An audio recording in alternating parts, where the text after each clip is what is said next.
میں خود بھی تو اس کوٹ کی مرمت کرتے کرتے تھک گئی ہوں.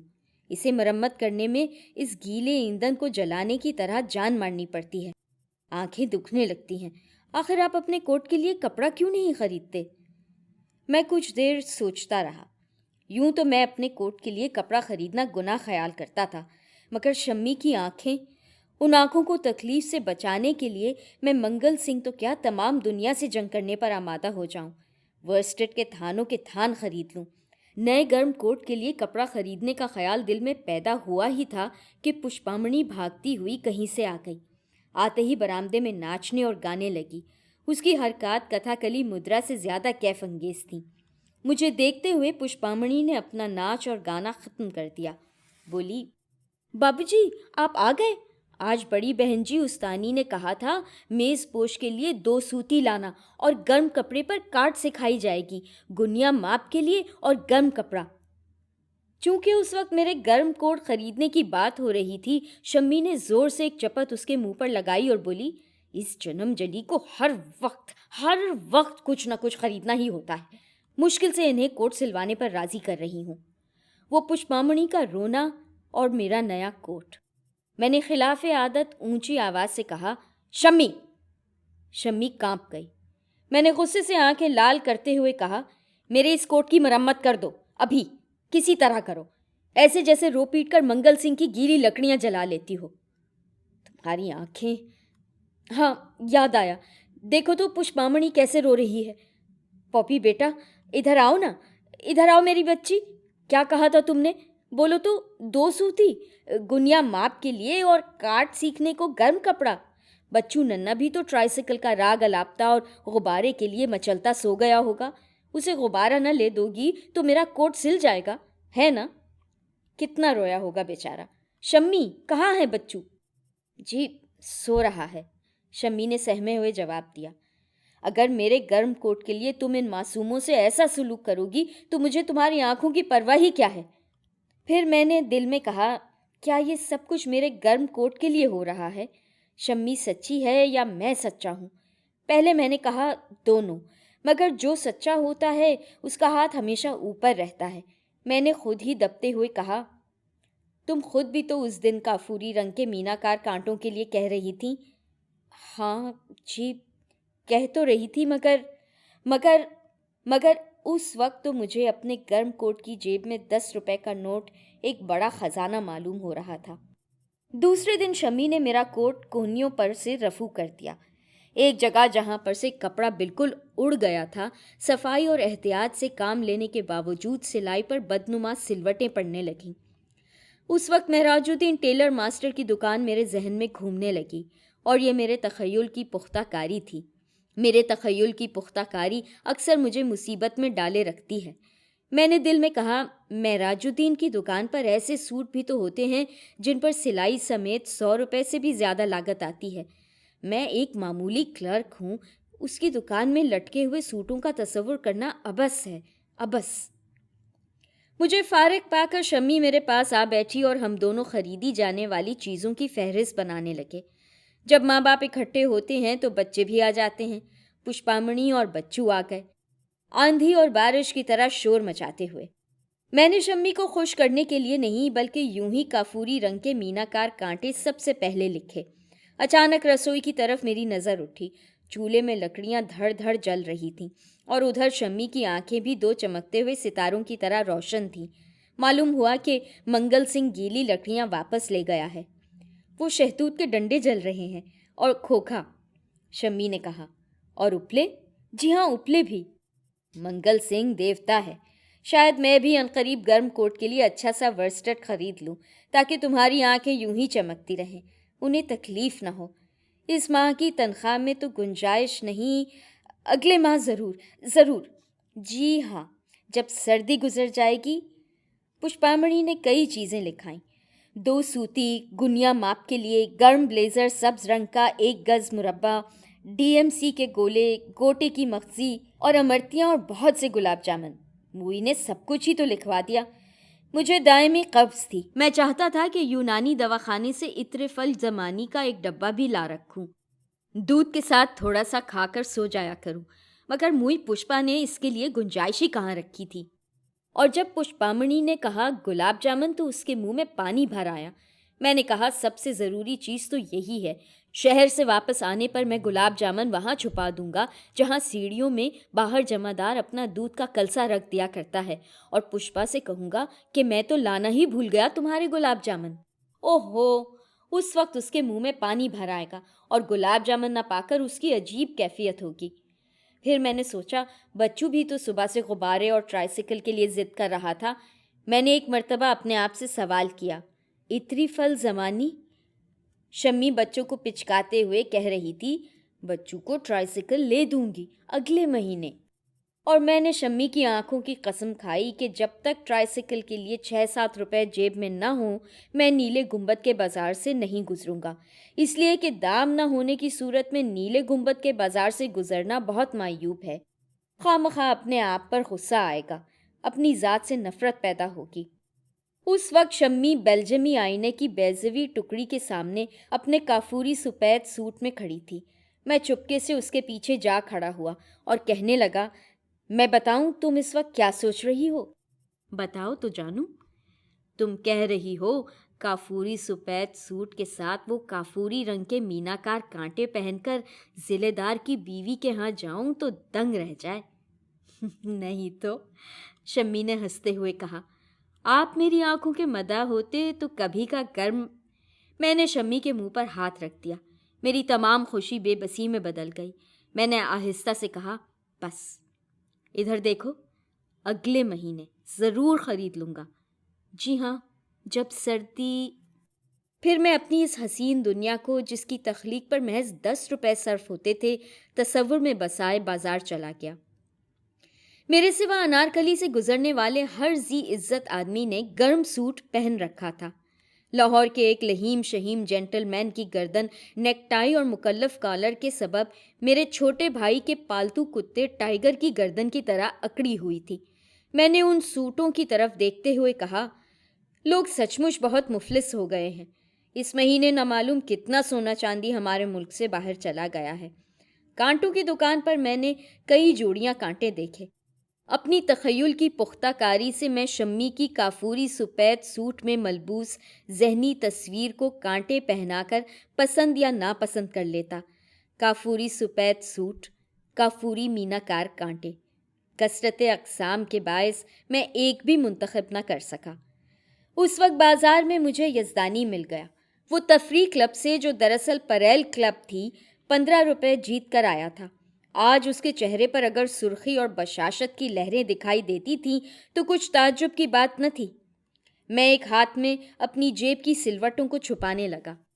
نچلی بائیں جیب پر 1 روپے کے برابر کوٹ سے ملتے ہوئے رنگ کا پیوند بہت ہی ناموزوں دکھائی دے رہا تھا۔ میں اسے بھی ایک ہاتھ سے چھپاتا رہا۔ پھر میں نے دل میں کہا، کیا عجب یزدانی نے میرے شانے پر ہاتھ رکھنے سے پہلے میری جیب کی سلوٹوں اور وہ روپے کے برابر کوٹ کے رنگ کا پیوند دیکھ لیا ہو۔ اس کا بھی رد عمل شروع ہوا اور میں نے دلیری سے کہا، مجھے کیا پرواہ ہے، یزدانی مجھے کون سی تھیلی بخش دے گا، اور اس میں بات ہی کیا ہے۔ یزدانی اور سنتا سنگھ نے بارہا مجھ سے کہا ہے کہ وہ رفت ذہنی کی زیادہ پرواہ کرتے ہیں اور ورسٹڈ کی کم۔ مجھ سے کوئی پوچھے، میں ورسٹڈ کی زیادہ پرواہ کرتا ہوں اور رفت ذہنی کی کم۔ یزدانی رخصت ہوا اور جب تک وہ نظر سے اوجھل نہ ہو گیا میں غور سے اس کے کوٹ کے نفیس ورسٹڈ کو پشت کی جانب سے دیکھتا رہا۔ پھر میں نے سوچا کہ سب سے پہلے مجھے پشپامنی کے گلاب جامن اور امرتیاں خریدنی چاہیے، کہیں واپسی پر سچ مچ بھول ہی نہ جاؤں۔ گھر پہنچ کر انہیں چھپانے سے خوب تماشا رہے گا۔ مٹھائی کی دکان پر کھولتے ہوئے روغن میں کچوریاں خوب پھول رہی تھیں۔ میرے منہ میں پانی بھر آیا، اس طرح جیسے گلاب جامن کے تخیل سے پشپامنی کے منہ میں پانی بھر آیا تھا۔ قبض اور اتری فل زمانی کے خیال کے باوجود میں سفید پتھر کی میز پر کوہنیاں ٹکا کر بہت رغبت سے کچوریاں کھانے لگا۔ ہاتھ دھونے کے بعد جب پیسوں کے لیے جیب ٹٹولی تو اس میں کچھ بھی نہ تھا۔ 10 کا نوٹ کہیں گر گیا تھا۔ کوٹ کی اندرونی جیب میں ایک بڑا سا سوراخ ہو رہا تھا، نقلی ریشم کو ٹڈیاں چاٹ گئی تھیں۔ جیب میں ہاتھ ڈالنے پر اس جگہ جہاں مرانجا اینڈ کمپنی کا لیبل لگا ہوا تھا میرا ہاتھ باہر نکل آیا۔ نوٹ وہیں سے باہر گر گیا ہوگا۔ ایک لمحے میں یوں دکھائی دینے لگا جیسے کوئی بھولی سی بھیڑ اپنی خوبصورت پشم اتر جانے پر دکھائی دینے لگتی ہے۔ حلوائی بھانپ گیا، خود ہی بولا، کوئی بات نہیں بابو جی، پیسے کل آ جائیں گے۔ میں کچھ نہ بولا، کچھ بول ہی نہ سکا۔ صرف اظہار تشکر کے لیے میں نے حلوائی کی طرف دیکھا۔ حلوائی کے پاس ہی گلاب جامن چاشنی میں ڈوبے پڑے تھے۔ روغن میں پھولتی ہوئی کچوریوں کے دھوئیں میں سے آتشی سرخ امرتیاں جگر پر داغ لگا رہی تھیں اور ذہن میں پشپامنی کی دھندلی سی تصویر پھر گئی۔ میں وہاں سے بادامی باغ کی طرف چل دیا اور آدھ پون گھنٹے کے قریب بادامی باغ کی ریلوے لائن کے ساتھ ساتھ چلتا رہا۔ اس عرصے میں جنکشن کی طرف سے ایک مال گاڑی آئی۔ اس کے 5 منٹ بعد ایک شنٹ کرتا ہوا انجن جس میں سے دہکتے ہوئے سرخ کوئلے لائن پر گر رہے تھے، مگر اس وقت قریب ہی کی ایک سالٹ ریفائنری میں سے بہت سے مزدور اوور ٹائم لگا کر واپس لوٹ رہے تھے۔ میں لائن کے ساتھ ساتھ دریا کے پل کی طرف چل دیا۔ چاندنی رات میں سردی کے باوجود کالج کے چند منچلے نوجوان کشتی چلا رہے تھے۔ قدرت نے عجیب سزا دی ہے مجھے، میں نے کہا۔ پشپامنی کے لیے گوٹے کی مغزی، 2 سوتی، گلاب جامن اور شمی کے لیے کافوری میناکار کانٹے نہ خریدنے سے بڑھ کر کوئی گناہ سرزد ہو سکتا ہے؟ کس بے رحمی اور بے دردی سے میری ایک حسین مگر بہت سستی دنیا برباد کر دی گئی ہے۔ جی تو چاہتا ہے کہ میں بھی قدرت کا ایک شاہکار توڑ پھوڑ کے رکھ دوں، مگر پانی میں کشتی ران لڑکا کہہ رہا تھا، اس موسم میں تو راوی کا پانی گھٹنے گھٹنے سے زیادہ نہیں ہوتا، سارا پانی تو اوپر سے اوپر باری دو آب لے لیتی ہے، اور یوں بھی آج کل پہاڑوں پر برف نہیں پگھلتی، دوسرے نے کہا۔ میں ناچار گھر کی طرف لوٹا اور نہایت بے دلی سے زنجیر ہلائی۔ میری خواہش اور اندازے کے مطابق پشپامنی اور بچو ننا بہت دیر ہوئی دہلیز سے اٹھ کر بستروں میں جا سوئے تھے۔ شمی چولہے کے پاس شہتوت کے نیم جاں کوئلوں کو تاپتی ہوئی کئی مرتبہ اونگی اور کئی مرتبہ چونکی تھی۔ وہ مجھے خالی ہاتھ دیکھ کر ٹھٹک گئی۔ اس کے سامنے میں نے چور جیب کے اندر ہاتھ ڈالا اور لیبل کے نیچے سے نکال لیا۔ شمی سب کچھ سمجھ گئی۔ وہ کچھ نہ بولی، کچھ بول ہی نہ سکی۔ میں نے کوٹ کھونٹی پر لٹکا دیا۔ میرے پاس ہی دیوار کا سہارا لے کر شمی بیٹھ گئی اور ہم دونوں سوئے ہوئے بچوں اور کھونٹی پر لٹکتے ہوئے گرم کوٹ کو دیکھنے لگے۔ اگر شمی نے میرا انتظار کیے بغیر وہ کافوری سوٹ بدل دیا ہوتا تو شاید میری حالت اتنی متغیر نہ ہوتی۔ یزدانی اور سنتا سنگھ تفریح کلب میں پریل کھیل رہے تھے۔ انہوں نے 2 گھونٹ پی بھی رکھی تھی۔ مجھ سے پینے کے لیے اصرار کرنے لگے مگر میں نے انکار کر دیا، اس لیے کہ میری جیب میں دام نہ تھا۔ سنتا سنگھ نے اپنی طرف سے 1 گھونٹ زبردستی مجھے بھی پلا دیا، شاید اس لیے کہ وہ جان گئے تھے کہ اس کے پاس پیسے نہیں ہیں، یا شاید اس لیے کہ وہ رفت ذہنی کی ورسٹت سے زیادہ پرواہ کرتے تھے۔ اگر میں گھر میں اس دن شمی کو وہی کافوری سفید سوٹ پہنے ہوئے دیکھ کر نہ آتا تو شاید پریل میں قسمت آزمائی کرنے کو میرا جی بھی نہ چاہتا۔ میں نے کہا، کاش میری جیب میں بھی 1-2 روپے ہوتے، کیا عجب تھا کہ میں بہت سے روپے بنا لیتا، مگر میری جیب میں تو کل 3.25 آنے تھے۔ یزدانی اور سنتا سنگھ نہایت عمدہ ورسٹڈ کے سوٹ پہنے نیک عالم کلب کے سیکرٹری سے جھگڑ رہے تھے۔ نیک عالم کہہ رہا تھا کہ وہ تفریح کلب کو پریل کلب اور بار بنتے ہوئے کبھی نہیں دیکھ سکتا۔ اس وقت میں نے ایک مایوس آدمی کے مخصوص انداز میں جیب میں ہاتھ ڈالا اور کہا، بیوی بچوں کے لیے کچھ خریدنا قدرت کے نزدیک گناہ ہے، اس حساب سے پریل کھیلنے کے لیے تو اسے اپنی گرہ سے دام دے دینے چاہیے۔ اندرونی کیسا، بائیں نچلی جیب، کوٹ میں پشت کی طرف مجھے کوئی کاغذ سرکتا ہوا معلوم ہوا۔ اسے سرکاتے ہوئے میں نے دائیں جیب کے سوراخ کے نزدیک جا نکالا۔ وہ 10 روپے کا نوٹ تھا جو اس دن اندرونی جیب کی تہہ کے سوراخ میں سے گزر کر کوٹ کے اندر ہی اندر گم ہو گیا تھا۔ اس دن میں نے قدرت سے انتقام لیا۔ میں نے اس کی خواہش کے مطابق پریل وریل نہ کھیلا، نوٹ کو مٹھی میں دبائے گھر کی طرف بھاگا۔ اگر اس دن میرا انتظار کیے بغیر شمی نے وہ کافوری سوٹ بدل دیا ہوتا تو میں خوشی سے یوں دیوانہ کبھی نہ ہوتا۔ ہاں، پھر چلنے لگا وہی تخیل کا دور۔ گویا ایک حسین سے حسین دنیا کی تخلیق میں 10 روپے سے اوپر ایک دمڑی بھی خرچ نہیں ہوتی۔ جب میں بہت سی چیزوں کی فہرست بنا رہا تھا، شمی نے میرے ہاتھ سے کاغذ چھین کر پرزے پرزے کر دیا اور بولی، اتنے قلعے مت بنائیے، پھر نوٹ کو نظر لگ جائے گی۔ شمی ٹھیک کہتی ہے، میں نے سوچتے ہوئے کہا۔ نہ تخیل اتنا رنگین ہو اور نہ محرومی سے اتنا دکھ پہنچے۔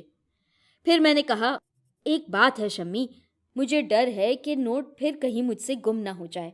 تمہاری کھیمو پڑوسن بازار جا رہی ہے، اس کے ساتھ جا کر تم یہ چیزیں خود ہی خرید لاؤ، کافوری مینا کار کانٹے، ڈی ایم سی کے گولے، مغزی، اور دیکھو پوپی منا کے لیے گلاب جامن ضرور لانا، ضرور۔ شمی نے کھیمو کے ساتھ جانا منظور کر لیا اور اس شام شمی نے کشمیرے کا ایک نہایت ہی عمدہ سوٹ پہنا۔ بچوں کے شور و غوغا سے میری طبیعت بہت گھبراتی ہے، مگر اس دن میں دیر تک بچوں ننھے کو اس کی ماں کی غیر حاضری میں بہلاتا رہا۔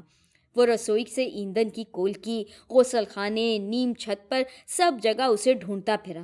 میں نے اسے پچکارتے ہوئے کہا، وہ ٹرائی سیکل لینے گئی ہے؟ نہیں؟ اچھا جانے دو، ٹرائی سیکل گندی چیز ہوتی ہے، اخ تھو، غبارے لائے گی۔ بی بی تمہارے لیے بہت خوبصورت غبارہ۔ پشپامنی کو بھی میں نے گود میں لے لیا اور کہا، پوپی منا آج گلاب جامن جی بھر کر کھائے گی نا؟ اس کے منہ میں پانی بھر آیا، وہ گودی سے اتر پڑی اور بولی، ایسا معلوم ہوتا ہے جیسے ایک بڑا سا گلاب جامن کھا رہی ہوں۔